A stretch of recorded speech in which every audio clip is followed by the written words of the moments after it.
I never thought silence could have a sound, but after the divorce papers were signed, I heard it everywhere. In the ticking clock above the kitchen sink, in the hum of the refrigerator, in the echo of my own footsteps across an apartment that didn't yet feel like mine, and in the quiet space where his voice used to live. I was 7 months pregnant when I moved into that small rented house at the edge of a sleepy American town. The landlord called it cozy. I called it temporary. But life, I would soon learn, doesn't always respect our timelines. The house had white wooden walls that creaked when the wind passed. A small porch faced a garden that had long forgotten care. Dry leaves covered the ground like faded memories. The first night I slept there, I didn't unpack anything except one box. Inside it was my ultrasound photo. I placed it beside the bed and whispered, "We'll be okay, won't we?" My hand rested on my stomach. My daughter moved, a slow, reassuring flutter. She was the only heartbeat that didn't abandon me. The woman I used to be. Before everything collapsed, I was someone else. I was the woman who believed love could survive anything. I trusted promises.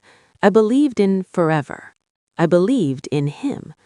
The divorce wasn't dramatic. No screaming, no broken dishes, just distance that grew quietly until it became a wall neither of us climbed. He said, "I can't do this anymore." He didn't say what this was. Marriage, responsibility, fatherhood, or me. I signed the papers 2 weeks later. He didn't come to the ultrasound appointment after that. The first strange moment. It happened on my third night in the house. I woke up thirsty around 2:17 a.m. I remember the exact time because the digital clock glowed red in the darkness like a warning. When I walked to the kitchen, I noticed something strange. The back porch light was on. I was certain I hadn't turned it on. Pregnancy makes you forget things, people say, but this didn't feel like forgetfulness. It felt deliberate. I stepped closer to the window. The garden looked still. Moonlight rested on the dry grass. Nothing moved, except one thing.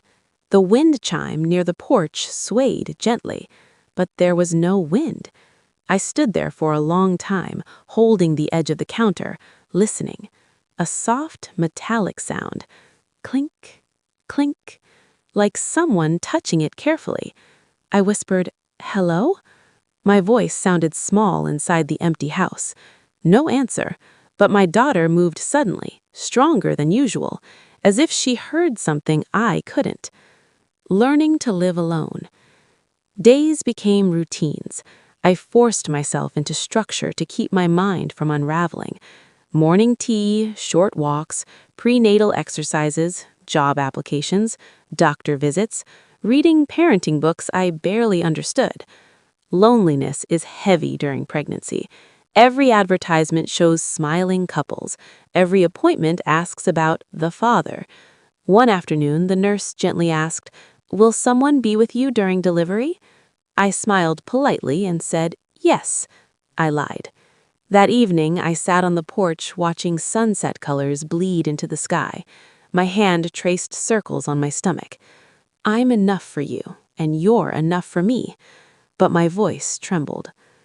The box in the closet. The mystery began the day I decided to unpack the hallway closet. It smelled faintly of cedar and dust. Inside, behind old shelves, I found a small wooden panel slightly loose. Curiosity is dangerous when you live alone. I pulled it open. Behind it was a narrow hidden space, and inside that space, a box. Old, carefully wrapped, tied with a faded ribbon.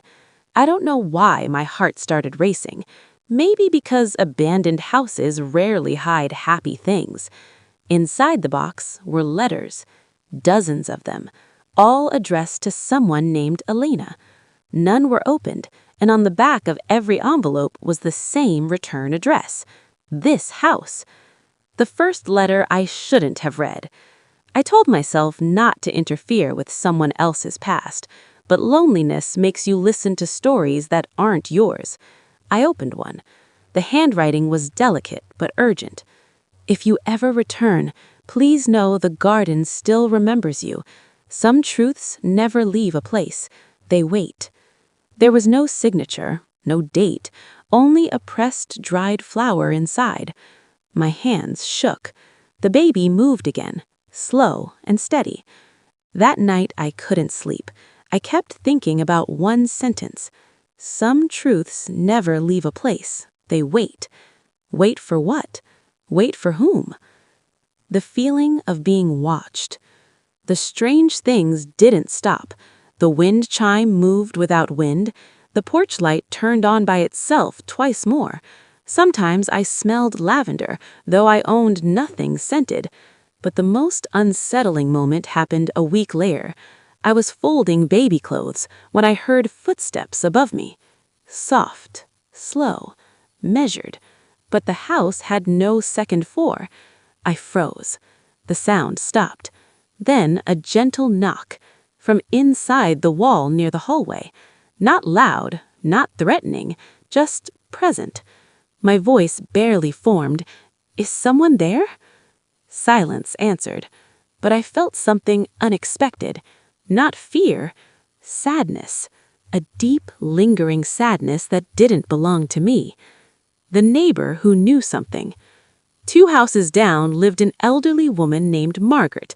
She often watered plants, even when the soil was wet. One afternoon, she approached me gently. "You're staying in the White House?" "Yes," I said. She studied me for a moment, then my stomach. "You should keep the porch light on at night." Her voice was kind but firm. "Why?" I asked. She hesitated. "Because some places remember grief, and grief doesn't like darkness." Before I could ask more, she simply smiled and walked away. That night, I couldn't stop thinking about her words. Some places remember grief. The moment everything changed. It was raining when the turning point arrived. Heavy rain, thunder rolling across the sky. I was sitting on the floor, surrounded by the letters. I had opened 3 more. Each spoke of waiting, regret, and something unfinished. Suddenly, the lights went out. Darkness swallowed the room. My heart pounded. Then the wind chime rang loudly, violently, though the windows were closed. And in that moment, I heard a whisper. Clear, close, gentle. "Don't be afraid. She chose you." My breath stopped. Who are you?" I whispered. No answer, but my daughter moved stronger, the strongest movement yet. Tears rolled down my face without permission. For the first time since the divorce, I didn't feel alone. I don't know why, but I placed my hand on the floor and whispered into the darkness, "If you're here, I'm listening." And the house felt warmer.